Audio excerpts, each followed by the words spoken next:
আলাইকুম।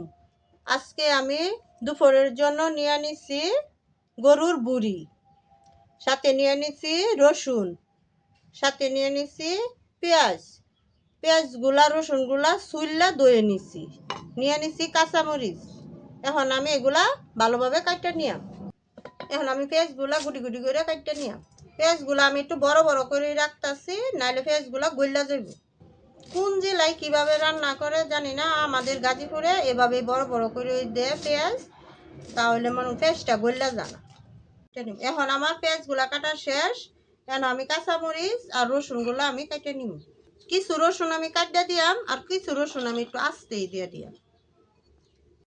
রসুনগুলা কাটা শেষ। এখন আমি কাঁচামরিচগুলা কেটে নিতেছি।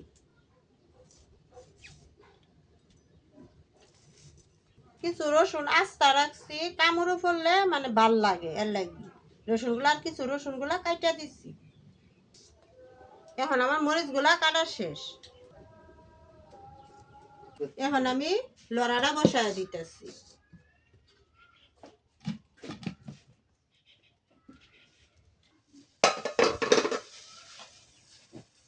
দিয়ে দিতেছি পরিমাণ মতো তেল,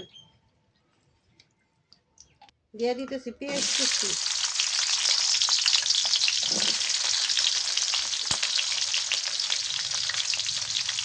দিতেছি রসুন কুচি। কুচি করা রসুনগুলা দিয়ে দিছি, আস্তা রসুনগুলা রাইখা দিছি। যখন বুড়িটা কষা নেব তখন দিয়ে দিলাম পেঁয়াজ কুচি, কিছু দিয়ে দিছি, কিছু রাইখা দিছি।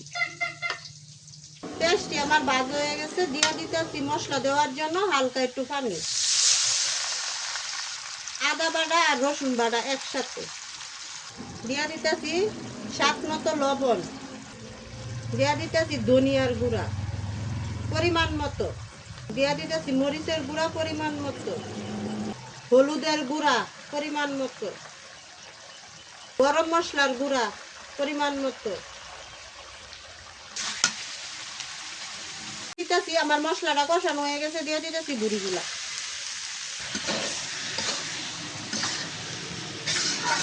কষানোর জন্য দিয়ে দিতেছি হালকা একটু পানি।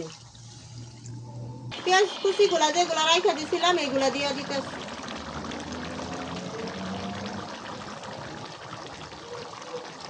আস্তা রসুন কুচি,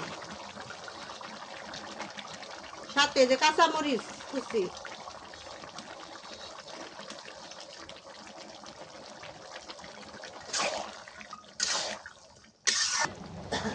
আর একটু কষানোর জন্য আরো ডাইকা রাখতাম।